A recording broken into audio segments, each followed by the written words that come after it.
Hi, I'm Sarah Bramwell, the editor of fundoperator.com. I'm here with Antoine Sineau, Chief Compliance Officer at Nordea Investment Funds SA. Antoine is speaking at the Fund Operator Summit later this year, so ahead of that, we just wanted to catch up with him to get a little bit of a flavour of what he's going to be talking about. Hi, Antoine. Hello, Sarah. So my first question is, what are some of the challenges that are currently facing legal departments? Yeah, so basically I give it a thought and I see them as twofold in my view. So one is to cope actually with the changing nature of the regulatory landscape. So everyone is aware of it, but just to recap, the EU, and as we saw them, the local authorities basically focused on AML over the last years and now are very actively looking to implement the EU Sustainable Finance Agenda, besides some ESMA also common supervisory initiatives. So in that context, in my view, the key challenge we are facing now is to adjust to the EU views, but also to the local regulators' views in our different jurisdictions, but also for the products we are managing. So because the regulation often opens up for a certain margin for interpretation, basically the legal teams that we are working with are actively looking to ensure this margin is made clear to the organization for us to manage effectively the compliance risks. And the second part of it actually, which I had in mind, is that we see the regulators being clearly more intrusive and scrutinizing the organizational models we have, requiring more and more reports and ad hoc as well, gaps assessments and other kind of requests. So that has created, and it continues to create, a sheer operational burden for teams and for them basically to digest and process all those new requests day in, day out, and ensure the information is fed to the authorities in a synthesized way, but also that senior management is well made aware of what is fed to the regulators and is, have a certain understanding of how it will be digested also at regulatory level. Makes sense. So two fairly big challenges there. Thinking about those, what role do you think that digital transformation might play in addressing some of those challenges? Yeah, so per my experience and what I'm seeing now is that the regulatory authorities are slowly, progressively adjusting their reporting models to the digital world. The challenge is that obviously it's being done in a way which is more designed to suit their needs than our own needs, and it's not enabling us today to implement a proper regulatory reporting process.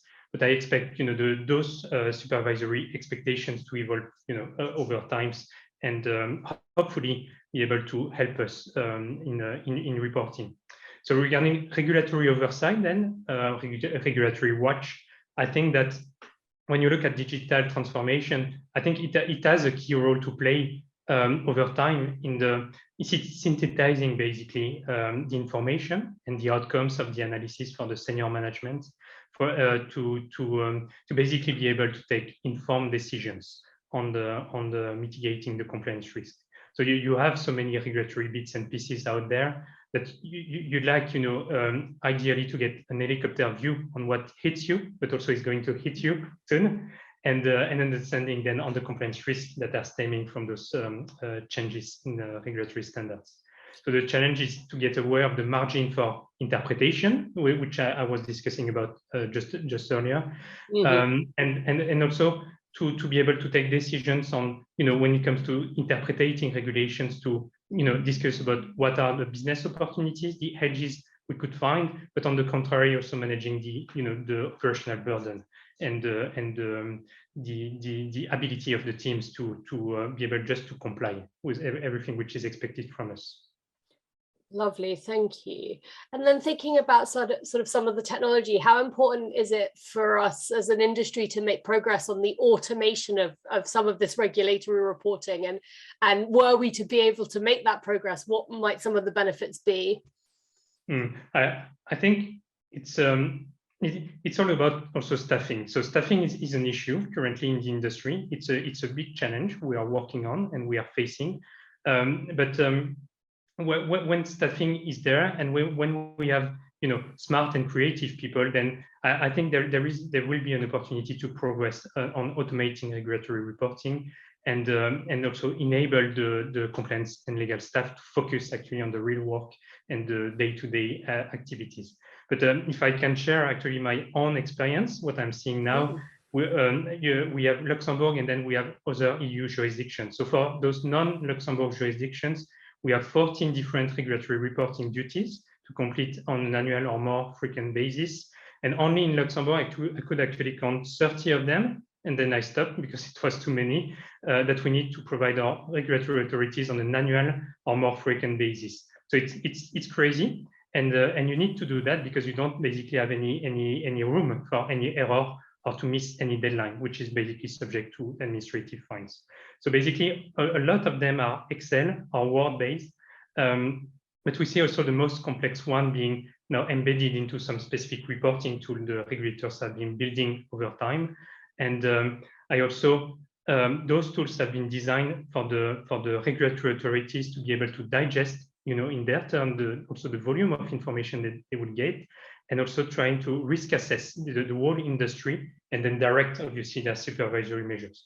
So I think we should do the same. And when we report information to our regulators, we should also be able to have a synthetic view on what is to be reported, how it will be seen and digested by the regulator, and have an understanding of how compliant we are in their view, in their mindset.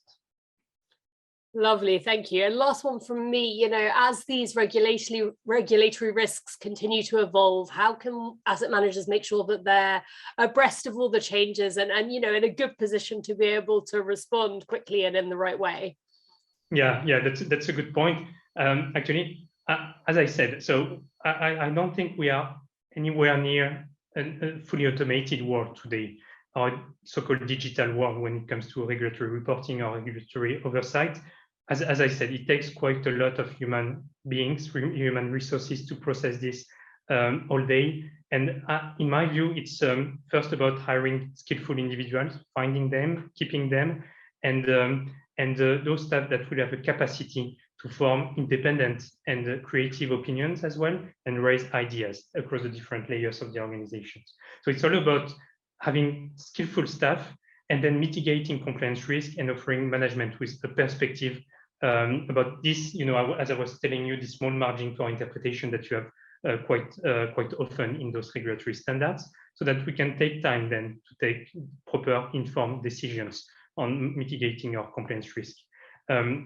So when this is available, I think then it takes then working on smart and appropriate tools to make this even more automated, and then enable the staff to actually focus on the providing added value to the organization. So that is basically how I see it. Quite a lot of challenges, but I think automation will help in the future. It's not there yet, but we really hope so for the short term. Lovely, thank you so much. It's been really interesting, and I can't wait to hear more about some of these challenges and more about how we can think about solving them at our conference later this year. Thank you. Thank you.